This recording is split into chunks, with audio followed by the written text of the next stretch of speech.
आज हम लोग जावा के अंदर अलग अलग टाइप के ऑपरेटर्स देखने वाले हैं, जैसे कि increment decrement operator, relational operator, conditional operator. तो ये ऑपरेटर्स कैसे काम करते हैं वो आज डिस्कस करेंगे। तो चलो स्टार्ट करते हैं। लास्ट वीडियो के अंदर हम लोगों ने अरिथमेटिक ऑपरेटर डिस्कस किया। आज हम डिस्कस कर रहे हैं increment decrement operator. Increment decrement operator के अंदर दो ऑपरेटर्स आएंगे, एक आएगा प्लस प्लस एंड दूसरा आएगा minus minus. Increment decrement operator को हम यूनरी ऑपरेटर भी बोल सकते हैं। यहाँ पर plus plus and minus minus का मतलब क्या होता है? प्लस प्लस यानी increase by one and minus minus यानी डिक्रीज बाय वन, बराबर। तो यहाँ पर आप प्लस प्लस जो है वो आगे भी लिख सकते हो एंड पीछे भी लिख सकते हो। सेम आप माइनस माइनस को भी आगे और पीछे लिख सकते हो। अगर आपने पीछे लिखा हुआ है तो उसको हम बोलेंगे पोस्ट फिक्स, एंड अगर आप आगे लिखते हो तो उसको हम बोलेंगे प्रीफिक्स। प्रॉपरली समझने के लिए मैं एक नोटपैड ओपन कर देता हूं।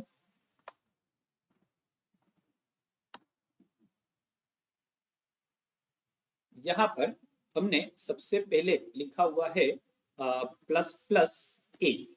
अब यहाँ पर ए की जो वैल्यू है वो हमने ले ली 10, बराबर है। अब यहाँ पर ए की वैल्यू प्लस प्लस कर दी यानी कि इंक्रीज हो गया, तो ए की वैल्यू क्या हो जाएगी? ए इक्वल टू 11, बराबर। अब अगर मैंने आगे प्लस प्लस लिखा है तो उससे हम क्या बोलेंगे? यहाँ पर प्री इंक्रीमेंट, ओके। और अगर मैं यहाँ पर ए प्लस प्लस लिखूं तो इसको हम बोलेंगे पोस्ट इंक्रीमेंट।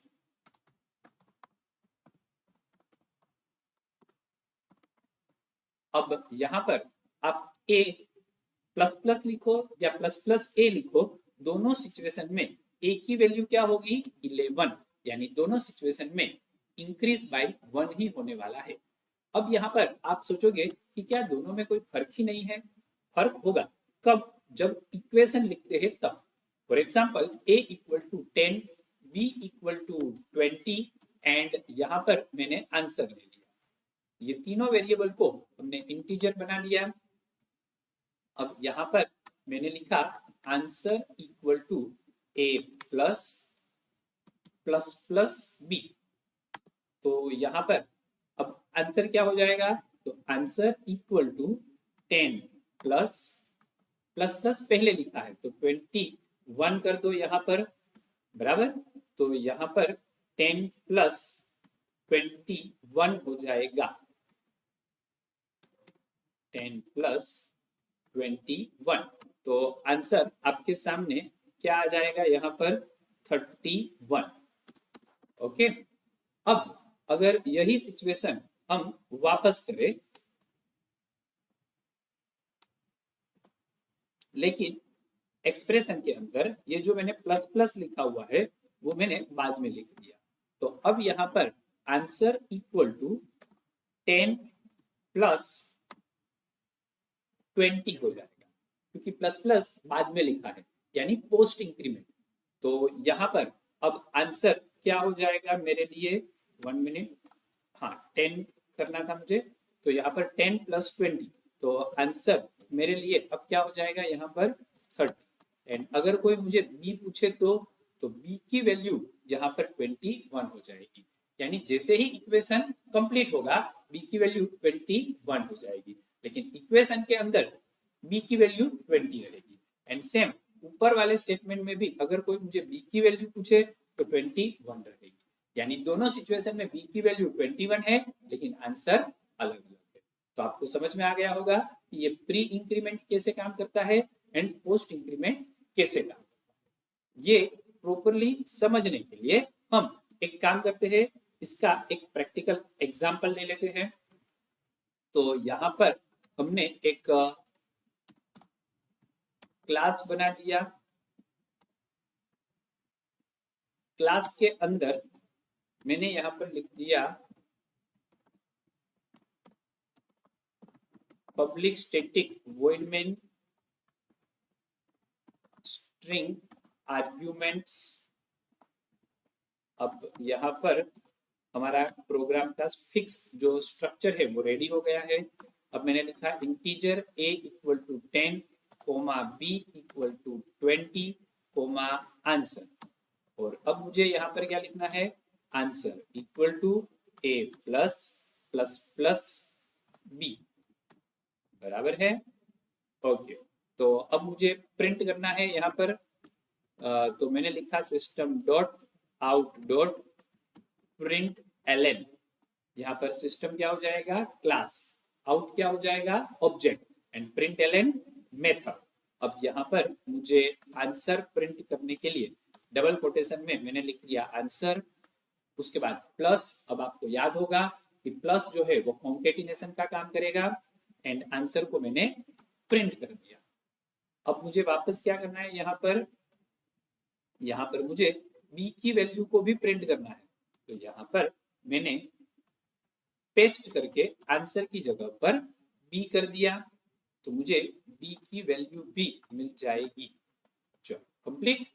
अब क्या करना है मुझे, यहाँ पर यही इक्वेशन को मैं वापस कॉपी कर लेता हूँ, ये सारे स्टेटमेंट ही कॉपी कर लेते हैं, एंड यहाँ पर पेस्ट कर दिया।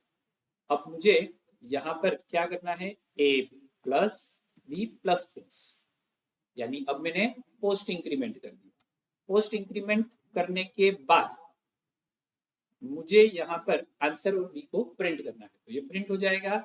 लेकिन मुझे यहाँ पर एक चेंज और करना पड़ेगा। क्या करना पड़ेगा, यहाँ पर b minus minus, b minus minus करूंगा तो क्या होगा, ये लाइन में जो b21 हमने प्रिंट करवाया वो वापस क्या हो जाएगा, 20। तो यहाँ पर वापस a की वैल्यू 10 एंड b की वैल्यू 20 हो जाएगी। जैसे ही इक्वेशन परफॉर्म होगा तो 10 प्लस 20 30, तो आंसर 30 आ जाएगा, एंड b के लिए वैल्यू क्या हो जाएगी, वापस 21। अब इसे सेव कर लेते हैं। अब आपको ये भी पता है कि जो क्लास का नाम है वही नाम से मुझे सेव करना है, तो डेमो डॉट जावा के नाम से हमने सेव कर लिया। यहाँ पर सेव करने के बाद मैंने यहाँ पर कमांड प्रॉम्प्ट चालू कर दिया रन करने के लिए, तो मेरा कमांड प्रॉम्प्ट आ गया। अब कंपाइल करो सबसे पहले, तो कंपाइल करने के लिए जावा सी डेमो डॉट जावा। अब यहाँ पर मुझे एरर डिस्प्ले कर रही है। क्यों एरर डिस्प्ले कर रही है, क्योंकि हम लोगों ने सिस्टम का एस स्मॉल कर दिया है, तो मुझे कैपिटल करना पड़ेगा यहाँ पर सिस्टम का एस। हाँ, यहाँ पर कुछ प्रॉब्लम है, तो मैं यहाँ पर वापस टाइप कर देता हूँ system dot out dot println and double quotation के अंदर answer equal to answer semicolon, बराबर। एंड इसको भी वापस लिख देते हैं system dot out dot println b equal to and b। Complete. अब ये दोनों लाइन जो है उसे मैंने कॉपी कर ली, एंड कॉपी करके अब यहाँ पर मैंने पेस्ट कर दिया। चलो, तो हमारा काम हो गया। अब इसको वापस सेव करके कंपाइल कर लेते हैं। अब कोई एरर नहीं है, जावा डेमो। तो देखो यहाँ पर आंसर 31 एंड b की वैल्यू 21। अब आंसर क्या हो गया यहाँ पर 30 एंड b की वैल्यू अगेन 21, यानी दोनों सिचुएशन में b की वैल्यू तो सेम ही रही पर आंसर चेंज हो गया। ये इंक्रीमेंट डिक्रीमेंट ऑपरेटर को ध्यान में रखना, एमसीक्यू में भी हमें पूछते हैं। चलो, तो इंक्रीमेंट डिक्रीमेंट ऑपरेटर समझ में आ गया होगा आपको। अब हम आगे बढ़ते हैं। अब मुझे यहाँ पर नेक्स्ट ऑपरेशन देखना है, कंपैरिजन ऑपरेटर। कंपैरिजन ऑपरेटर के अंदर मुझे देखना है double equal to, not equal to, less than, greater than, greater less than और इक्वल टू, ग्रेटर देन। अब आप यहाँ पर डबल इक्वल टू का यूज सोच रहे होंगे, तो डबल इक्वल टू यानी कंपेयर करना। ए इक्वल टू 5 लिखा यानी 5 जो है वो ए को असाइन हो जाए, लेकिन ए डबल इक्वल टू 5 लिखा यानी ए एंड 5 दोनों को हम कंपेयर कर रहे हैं कि क्या दोनों की वैल्यू सेम है। आप हाँ भी बोल सकते हो, आप ना भी बोल सकते हो, बराबर। अच्छा, और उसके बाद ये exclamatory mark and equal to जो लिखा हुआ है उसे नॉट इक्वल टू बोलते हैं। ओके, चलो तो अब एक काम करते हैं, कंपैरिजन ऑपरेटर का प्रोग्राम बी इसी में परफॉर्म कर लेते हैं। इसको पहले क्लोज करके मैं वापस चालू कर देता हूं। यहाँ पर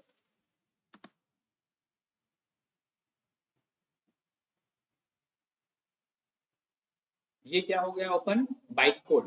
बाइट कोड हमें रीड करना नहीं आता, तो हमें क्या ओपन करना है, सोर्स कोड। तो अब मैंने सोर्स कोड को ओपन कर दिया। ओके, अब यहाँ पर मुझे सिर्फ एक ही वेरिएबल की जरूरत है, a इक्वल टू 10। प्रोग्राम में मुझे क्या करना है, यहाँ पर ओड और इवन नंबर को फाइंड आउट करना है। तो यहाँ पर मैं लिख देता हूँ फाइंड आउट ओड और इवन नंबर। अब इंटीजर a इक्वल टू 10। अब मुझे यहाँ पर इफ कंडीशन डालनी है, if a modulus 2 equal to 0 है। अब यहाँ पर जावा के अंदर जब भी कोई कंडीशन लिखनी होती है तो हम यूज करेंगे इफ स्टेटमेंट का। ये इफ स्टेटमेंट इसी चैप्टर में आगे हम डीप में डिस्कस करेंगे, लेकिन अभी के लिए आपको ध्यान में यही रखना है कि जब भी कोई कंडीशन आती है तो इफ स्टेटमेंट का यूज करना है। अब यहाँ पर मैंने क्या यूज किया है, डबल इक्वल टू, यानी ये कंपेयर करेगा, इसके साथ कंपेयर करेगा 10 मॉड्यूलस 2। अब मॉड्यूलस क्या देता है, रिमाइंडर। तो क्या रिमाइंडर 0 आया, अगर हाँ तो मैं यहाँ पर प्रिंट कर दूंगा इवन नंबर, बराबर। एल्स हम यहाँ पर प्रिंट कर देंगे ओड नंबर। तो यहाँ पर मैंने इफ के बाद एल्स लगा दिया।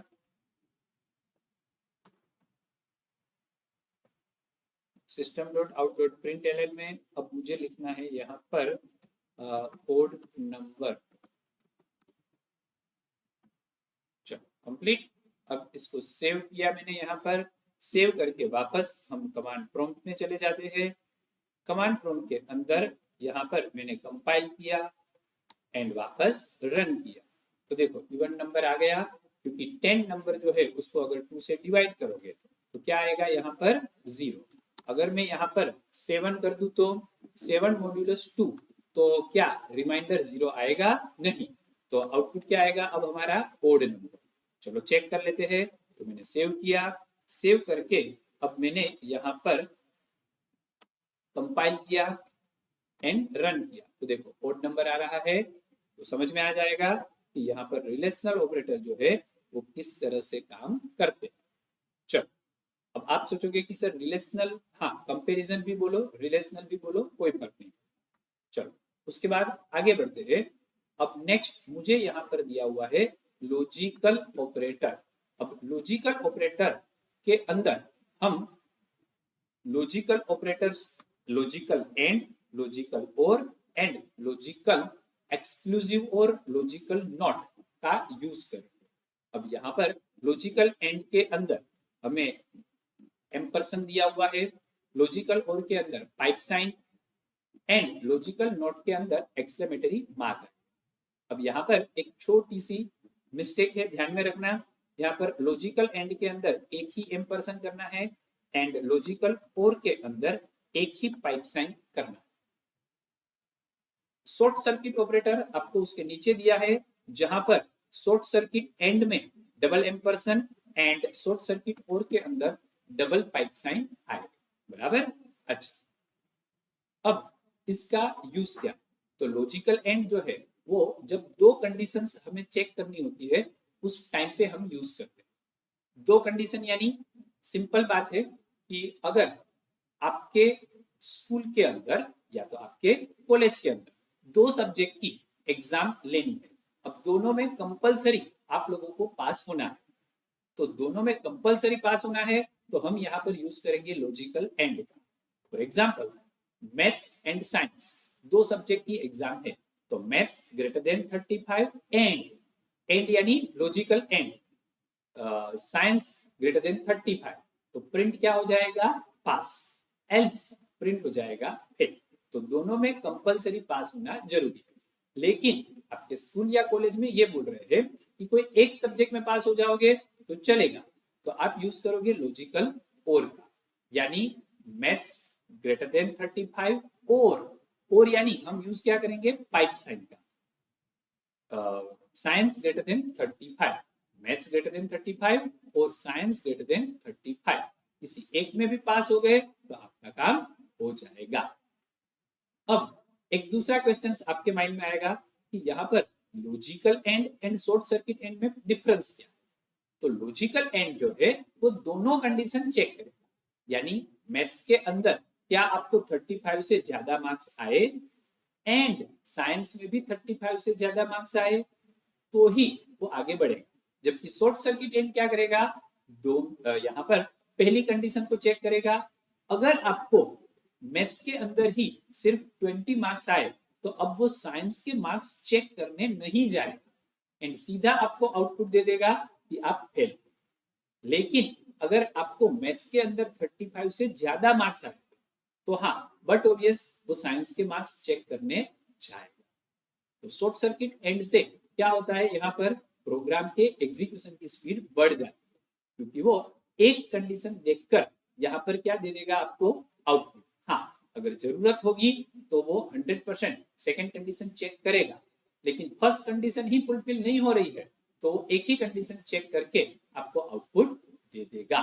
तो यहाँ पर शॉर्ट सर्किट ऑपरेटर का यूज करके आप प्रोग्राम के एग्जीक्यूशन की स्पीड बढ़ा सकते हो। बराबर, ओके।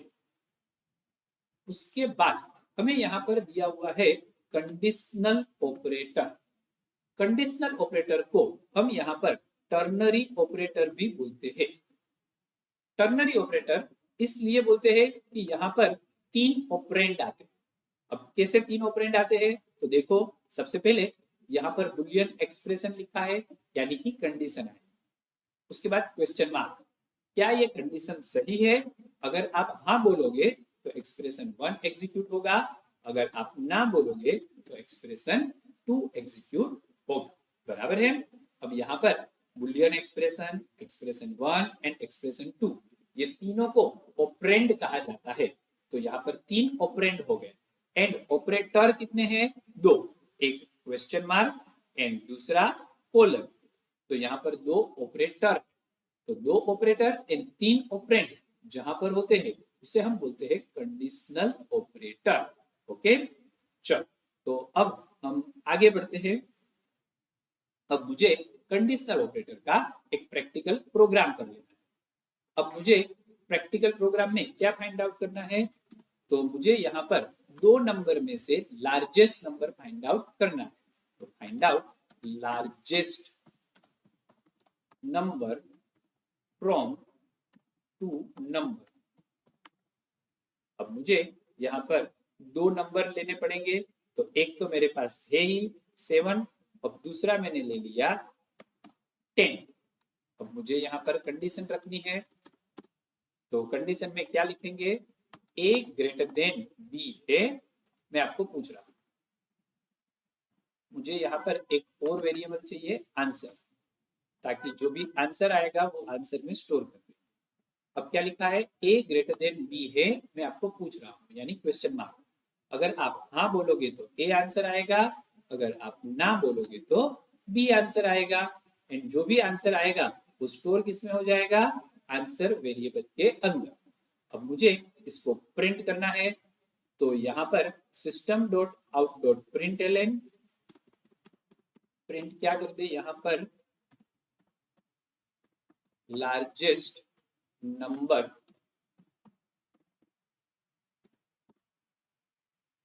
इक्वल टू, प्लस करके कॉन्केट कर दिया, एंड यहाँ पर मैंने आंसर लिख दिया। एंड अब ये 2 लाइन की मुझे कोई जरूरत नहीं है, तो इसको हम निकाल देते हैं। मैंने इसे सेव कर लिया। अब रन करूं उससे पहले यहाँ पर ये कंडीशनल ऑपरेटर समझ में आ गया होगा कि जहां पर पहले हमने कंडीशन लिखी, कंडीशन के बाद हमने क्वेश्चन मार्क के बाद जो ए लिखा है उसको हम क्या बोलेंगे, ट्रू स्टेटमेंट, एंड जो बी लिखा है वो फॉल्स स्टेटमेंट। बराबर। चलो इसको सेव किया मैंने। सेव करने के बाद अब मुझे रन करना है, तो मैं वापस कमांड प्रॉम्प्ट में चला गया और यहाँ पर मैंने कंपाइल किया, कोई एरर नहीं आई। अब इसको रन कर दिया तो लार्जेस्ट नंबर क्या मिल गया मुझे, 10। तो आउटपुट आ गया। तो यहाँ पर 10 एंड 7 में से लार्जेस्ट नंबर 10 है। ये हमने कंडीशनल ऑपरेटर का यूज करके चेक किया। बराबर। तो यहाँ पर आपको ये ऑपरेटर्स समझ में आ गए होंगे। अगर प्रॉपरली समझ में आ गया है तो आप मेरी वीडियो को लाइक एंड शेयर कर देना, एंड अगर आप चैनल में नए हो तो इसे सब्सक्राइब भी कर देना। Thank you.